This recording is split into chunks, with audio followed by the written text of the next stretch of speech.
Hi అండి. Agreement పెళ్లి. ఆర్యన్‌తో జానకి గారు "నువ్వు ఏం భయపడకు. అంతా మీ నాన్నగారు చూసుకుంటారు. మీ నాన్నగారు ఎలాగైనా సరే నన్ను బయటకి కూడా తీసుకొని వస్తారు" అని ఆవిడ ఆర్యన్‌తో చెబుతుంది. ఇంకా ఆర్యన్‌కి కూడా అన్ని విషయాలు తెలియడంతో అతడు కేవలం అంజలి వల్ల మాత్రమే వాళ్ళ అమ్మ ఈరోజు ఇలాంటి పరిస్థితుల్లో ఉంది అని అతడు కూడా ఎంతో కోపంతో అతడు రగిలిపోతూ ఈరోజు ఎలాగైనా సరే నేను అంజలిని చంపి మరీ అతడి పగని తీర్చుకోవాలి అని అతడు నేరుగా అర్జున్ వాళ్ళ ఇంటికి వెళ్తాడు. అర్జున్ రూమ్ ఏదో అతడికి ఎప్పుడో తెలిసి ఉండడంతో ఇంకా ఆ రోజు హాల్లో కూడా ఎవరు ఎంత మాత్రం లేకపోవడంతో నేరుగా అతడు అర్జున్ రూమ్ లోపలికి వెళ్తాడు. అక్కడ ఒంటరిగా ఉన్న అంజలిని చూసి ఇదే కరెక్ట్ అయిన సమయం అని అతడు ఆమెను ఆ క్షణమే కత్తితో పొడవడానికి వెళ్తాడు. అప్పుడు ఆర్యన్ చెప్పిన మాట విని రాజేంద్ర గారు కూడా కోపంతో రగిలిపోతూ అసలు నువ్వు ఏమంటున్నావురా? ఎంత ధైర్యం ఉంటే నువ్వు నా ముందే ఇలా మాట్లాడుతూ ఉన్నావు అని అంటారు బాధతో.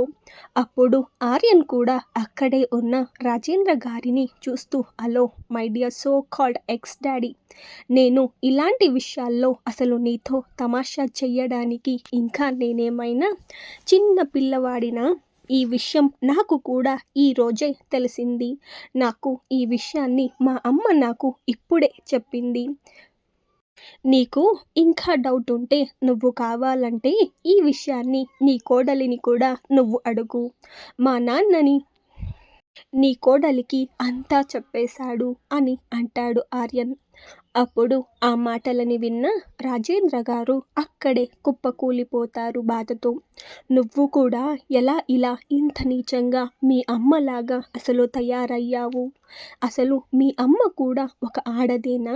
ఎన్ని సంవత్సరాలు నేను నిన్ను ఎంతో అంటే ఎంతో ప్రేమగా చూసుకున్నాను. కానీ నువ్వు ఎలా ఈరోజు ఇలా మాట్లాడుతూ ఉన్నావు అని అంటారు రాజేంద్ర గారు. ఆయన కూడా బాధతో ఇంకా నేను నీ మీద ఇన్ని సంవత్సరాలు చూపించిన ప్రేమలో నేను కనీసం ఒక్క భాగం కూడా నా కొడుకు అర్జున్కి నేను అసలు ఎంత మాత్రం చూపించలేదు. ఇంకా అలాంటి అవకాశం కూడా అసలు నాకు ఫ్యూచర్లో కూడా దక్కదేమో అని ఆయన కూడా బాధతో కుమిలిపోతూ ఉంటారు. అప్పుడు అలా మాట్లాడుతూ ఉన్న రాజేంద్ర గారిని ఆర్యన్ చిరాకుగా చూస్తూ నువ్వు ఇప్పుడు కొద్దిసేపు సైలెంట్గా ఉండు. ఇప్పుడు నేను నీ కొడుకుతో మాట్లాడాలి. చెప్పు, ఇప్పుడు కూడా నువ్వు ఆ పేపర్స్ పైన సైన్ చేస్తావా లేదా నువ్వు నీ పెళ్ళాన్ని పర్మనెంట్గా ఎప్పటికీ కోల్పోతావా అని అంటూ అంజలి చేయి పట్టుకుని అతడు కట్ చేసిన చోటే మరొకసారి గట్టిగా ప్రెస్ చేస్తాడు. అప్పుడు ఆ నొప్పికి తట్టుకోలేక అంజలి కూడా అల్లాడిపోతూ ఉంటుంది.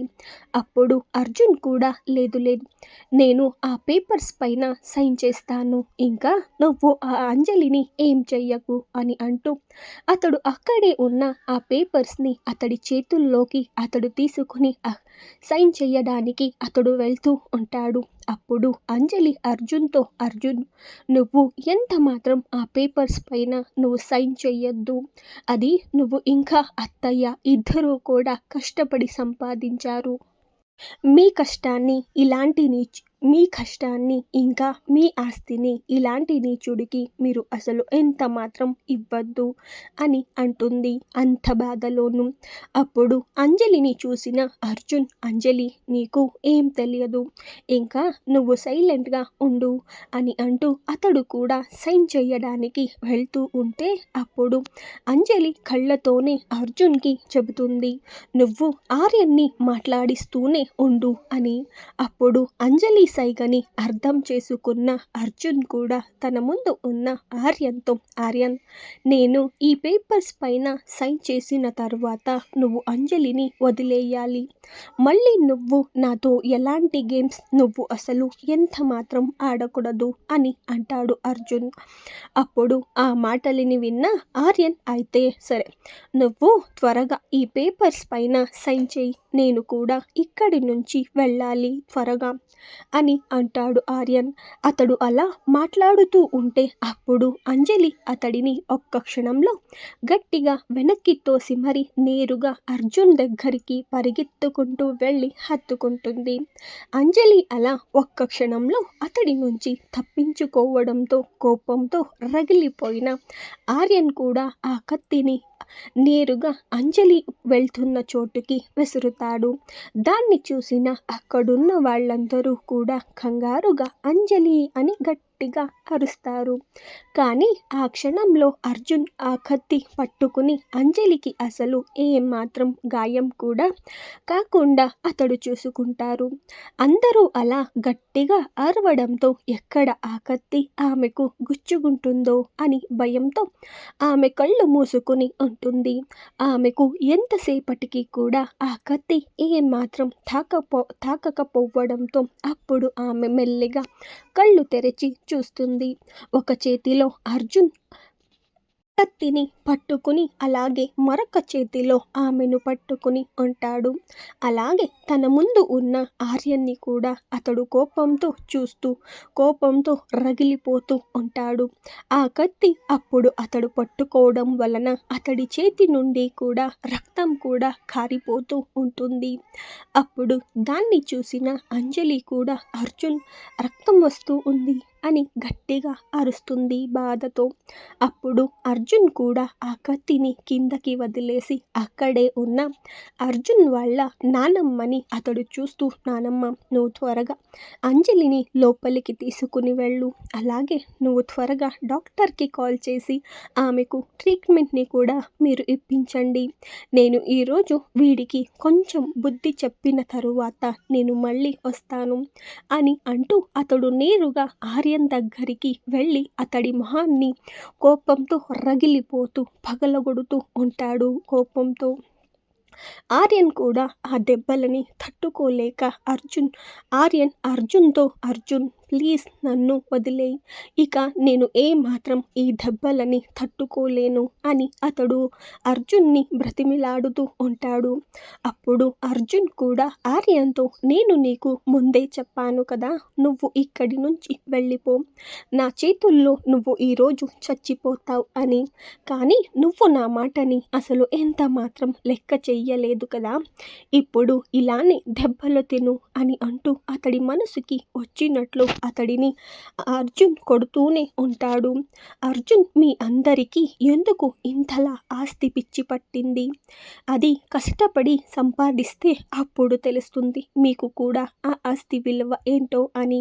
ఇంకా ఈరోజు నేను నీకు ఈ అర్జున్ అంటే ఏమిటో చూపిస్తాను అంటూ అక్కడే ఉన్న అర్జున్ నేరుగా రాజుకి కాల్ చేసి అతడి రూమ్ లోపలికి రమ్మని పిలుస్తాడు. అలాగే అతడు అక్కడే ఉన్న ప్రాపర్టీ పేపర్స్ని కూడా అతడు తీసుకుని చూస్తాడు. అప్పుడు ఆ పేపర్స్ని చూడగానే అతడికి కూడా ఏం తెలుస్తుంది అంటే ఆ పేపర్స్ని చాలా ప్లాన్ ప్రకారం ఆల్రెడీ ఎప్పుడో వీళ్ళు రెడీ చేపించి పెట్టుకున్నారు అని. అర్జున్ నేరుగా ఆర్యన్ దగ్గరికి వెళ్ళి అతడు అప్పటికే రక్తంతో దెబ్బలు పడి కుమిలిపోతూ ఉంటాడు. అతడి కాలర్ని పట్టుకుని ఈ పేపర్స్ని నువ్వు రెడీ చేపించావు అని అడగగానే అప్పటికే నొప్పితో అల్లాడుతూ ఉన్న ఆర్యన్, ఆ పేపర్స్ని అసలు నేను ఎంత మాత్రం రెడీ చేపించలేదు, మా అమ్మ నాకు ఆ పేపర్స్ని ఇచ్చింది అని అంటాడు. ఆ పేపర్స్ని నాకు మా అమ్మ ఈరోజు ఇచ్చినది అసలు ఎంత మాత్రం కాదు, నేను మీ ఆఫీస్కి వచ్చినప్పుడే మా అమ్మ నాకు ఈ పేపర్స్ని ఇచ్చింది. అలాగే ఎలాగైనా సరే నువ్వు ఈ పేపర్స్ పైన అర్జున్ సైన్ చేసేలా చెయ్యి, అప్పుడు అంజలి పెళ్ళి వర్షతో అర్జున్ పెళ్ళి వర్షతో కాకపోయినా మనకు ఎలాంటి ప్రాబ్లం అసలు ఎంత మాత్రం ఉండదు. అయితే అర్జున్‌తో వర్ష పెళ్లి అయితే ప్లాన్ ఏ అయితే ఇది మన ప్లాన్ బి. ఒకవేళ అతడు ఈ పేపర్స్ పైన సైన్ చేస్తే మనకు ఈ పెళ్లి ఎట్టి పరిస్థితుల్లో జరగకపోయినా ఎలాంటి ప్రాబ్లం కూడా మనకు ఎంత మాత్రం ఉండదు. ఎందుకంటే ఆస్తి మొత్తం కూడా మనకి దక్కుతుంది. ఒకవేళ పెళ్లి అయిపోతే ఇద్దరిని కూడా మనం ఎలాగో అలా చంపేస్తే ఒక పని అయిపోతుంది అని ఆవిడ అంటారు. మా అమ్మ ఆ రోజు సూసైడ్ నాటకం ఆడి మరీ నన్ను ప్లాన్ ప్రకారం నీ ఆఫీస్‌లోకి చేరేలా చేసింది. కేవలం దీనికోసం మాత్రమే అని అతడు అంత నొప్పిలో అల్లాడిపోతూ అర్జున్‌తో అతడు అంతా చెప్పేస్తాడు. ఎక్కడ అతడి ప్రాణాలని అర్జున్ తీసేస్తాడేమో అని. ఆ మాటని వినగానే అర్జున్‌కి కూడా ఎందుకు ఆ రోజు జానకి గారు అన్ని డ్రామాలు చేసి మరి అర్జున్‌ని ఆఫీస్‌కి తీసుకువెళ్ళమని చెప్పారో అతడికి కూడా అర్థం తెలుస్తుంది. ఇంకా రాజేంద్ర గారు అదంతా విని బాధతో కుమిలిపోతూ ఉంటారు. అయ్యో నీచుడా, నువ్వు ఇలా ఆఫీస్‌కి వెళ్ళి బాగుపడతావు అని నేను అనుకున్నాను. కానీ నువ్వు ఎంత ఘోరాన్ని చెయ్యడానికి ఆఫీస్‌కి వెళ్ళావు.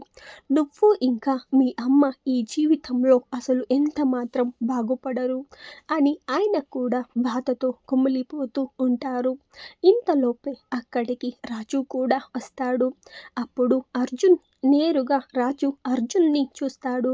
అప్పుడు అర్జున్ కూడా కోపంగా చూస్తూ నువ్వు మన పాత ఆఫీస్‌లో వీడిని కట్టిపడేయి. అలాగే వీడికి రోజుకి ఒక్క పూట మాత్రమే నువ్వు భోజనం పెట్టు. ఆ తరువాత వీడిని ఏం చెయ్యాలో నేను నీకు చెబుతాను అని అంటాడు అర్జున్ కోపంతో. ఆర్యన్ పరిస్థితి ఇక ఏమవ్వబోతుంది? జానకి గారు బయటికి వస్తే అంజలికి ప్రమాదం ఉందా? నెక్స్ట్ ఎపిసోడ్‌లో చూద్దాం.